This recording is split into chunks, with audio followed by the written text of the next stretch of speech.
sendo assim, a gente pode falar que a característica interdisciplinar da pós-modernidade seria uma tentativa de superar os problemas deixados pela modernidade disciplinar, que tratava então da especialidade sobre os objetos e sobre o conhecimento. É isso? Sim, sim. Acredito que a grande,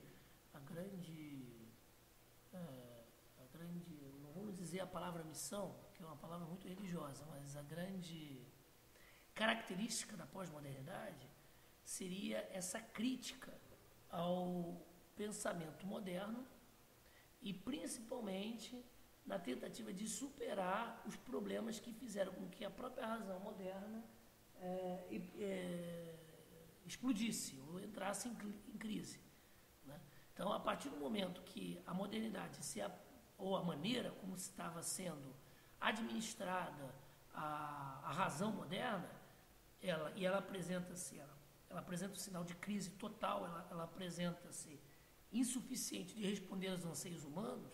A pós-modernidade, ela tenta superar isso e encontrar uma solução. Mas como que ela tenta superar isso? Num primeiro momento, através de alguns pensadores, como eu costumo analisar, o Edgar Morin é um deles, que tenta analisar a realidade a partir de um problema da complexidade. No entanto, há uma característica da pós-modernidade, ou vai existir momentos da pós-modernidade, ou existe uma grande maioria de intelectuais da pós-modernidade que não vê essa tentativa de superação com bons olhos. Ele assume uma posição de um niilismo ativo.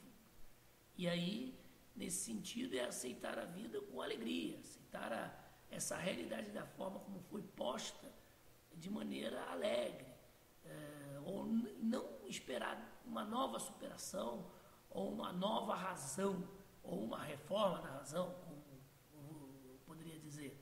Mas existem autores que tentam fazer essa superação, tentando ir para além da modernidade, tentando analisar a própria modernidade e ver quais os problemas que a modernidade teve para poder não concluir o seu projeto.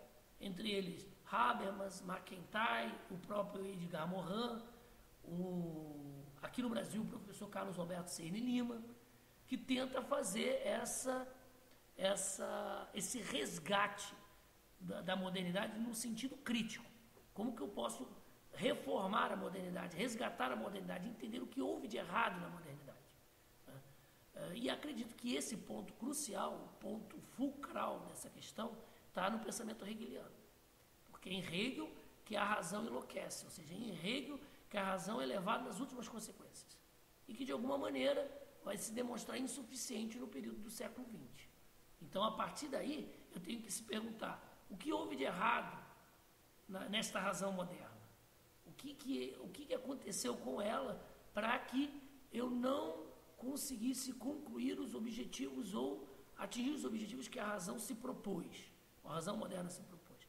Ao estar fazendo isso, eu já estou sendo pós-moderno, porque a pós-modernidade é a crítica da razão, e na hora que eu encontrar esse caminho ou reformar a razão, já não mais será a razão moderna, mas será uma outra razão, será uma nova concepção de razão. E aí eu estou introduzindo, estou sendo introduzido num novo período histórico, num novo momento, num novo projeto, que não é mais o projeto moderno. Sabe, foi claro?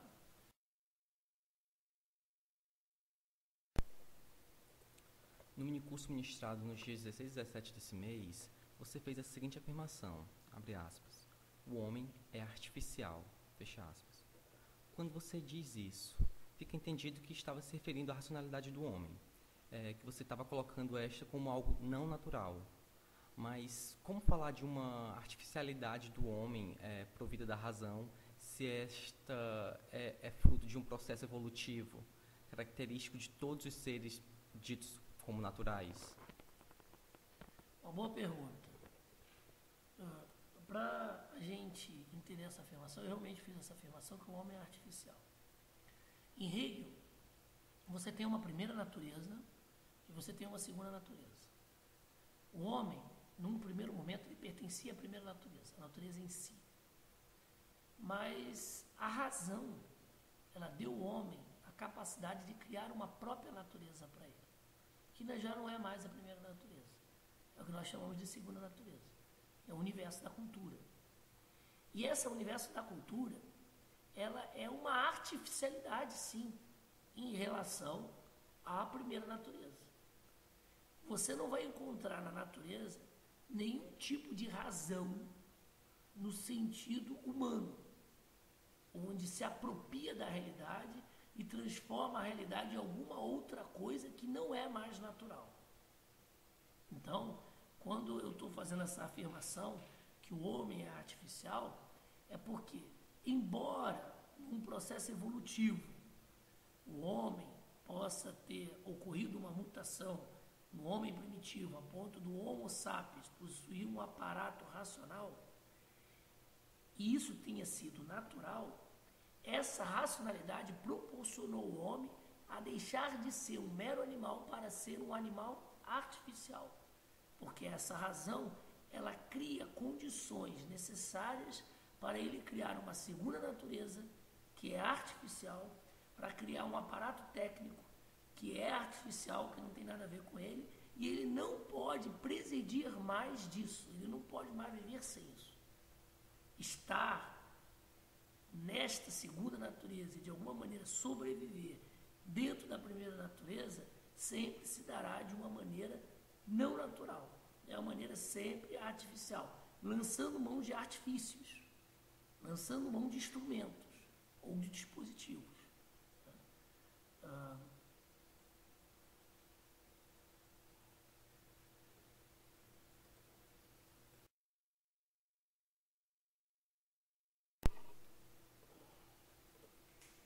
Como questão final, a gente tem o seguinte. Lendo alguns de seus textos, pode-se perceber o quão pouco convencional podem ser as metáforas para se discutir pós-modernidade, interdisciplinaridade e temas afins. Qual o lugar da linguagem nesse tipo de trabalho? A gente pode falar de uma linguagem também contra os pós-modernos? Sim. Por quê? Quando eu falo nesse tipo de linguagem, quando eu escrevo um artigo, isso já não é de hoje, isso já não é uma invenção contemporânea. Platão já lançava a mão de metáforas. Então, a diferença, por exemplo, entre o pensamento dialético e o pensamento analítico está justamente aí. Porque a analiticidade, uma linguagem analítica, ela não admite metáforas. Teoricamente, ela trabalha com um tipo de racionalidade que são proposições lógicas, racionais, que excluem qualquer tipo de contradição. E na lógica analítica, embora eu trabalhe com contrariedades, a lógica analítica, a lógica dialética, ela trabalha com contrariedades, uma lógica essa fundada a partir de Platão, no livro O Sofista. Muitas vezes, Platão lança mão da metáfora para explicar algo que ele não consegue explicar com a pura racionalidade, que está baseado nos princípios da coerência. Isso demonstra que a linguagem racional, dura, ela é limitada. E eu preciso lançar mão de algo que seja mais geral, como é o caso da metáfora. A metáfora ela teria essa capacidade de generalizar um conhecimento que às vezes, muitas vezes, é extremamente racional, é extremamente duro, é extremamente disciplinar, por exemplo. A questão, hoje, quando se fala em filosofia e literatura, acredito que a literatura ela trabalha muito bem essa questão, porque a literatura ela tem dentro dela a coerência lógica, tão louvada pelos filósofos ou pela racionalidade filosófica, mas também tem dentro dela os aspectos contraditórios da metáfora, da ficção, que nos permite compreender ou discutir determinados temas que a linguagem dura, científica e racional muitas vezes não consegue dar conta. Então existe um interstício entre racionalidade e irracionalidade quando eu falo da metáfora. A metáfora, ela não quer dizer que ela não tenha racionalidade. Eu acredito que ela tenha um outro tipo de racionalidade. Se descobrirmos que tipo de racionalidade é essa que a metáfora tem, assim como os antigos mitos gregos também possuíam, a gente pode falar de uma nova linguagem. E por que não dizer uma nova linguagem pós-moderna? Ou uma linguagem para além da linguagem moderna, que passeia na trama, passeia vamos dizer assim, na construção de uma história que está sempre excluindo a contradição, sempre excluindo a contingência, porque ela precisa estar presa dentro dos princípios lógicos da coerência. Então, a metáfora, ela teria essa possibilidade de ir para além dessa linguagem que muitas vezes se depara com seus limites. E por isso introduzir a metáfora.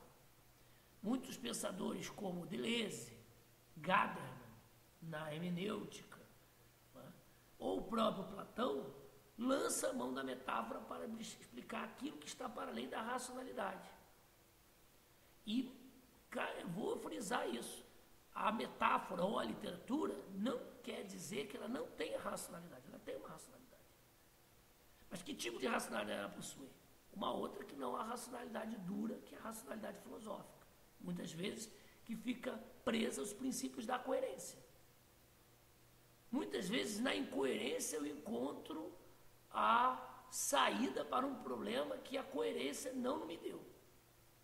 Por isso, quando eu escrevo texto e eu não consigo expressar aquilo ou o que eu gostaria de falar de uma maneira extremamente coerente, obedecendo os princípios da lógica, eu vou sempre lançar a mão da metáfora, como uma forma de ampliar o meu conhecimento, como uma forma de generalizar um conhecimento que ainda está preso nos princípios da disciplinaridade. Certo, então. Quero agradecer aqui em nome do PET Filosofia a entrevista com o professor Wellington Amorim e parabenizá-lo pelo ótimo minicurso que foi realizado esses dias e já deixar um convite aberto para novas parcerias sempre com o PET Filosofia e com o nosso departamento aqui de Filosofia da Universidade Federal do Piauí. Ok, eu agradeço.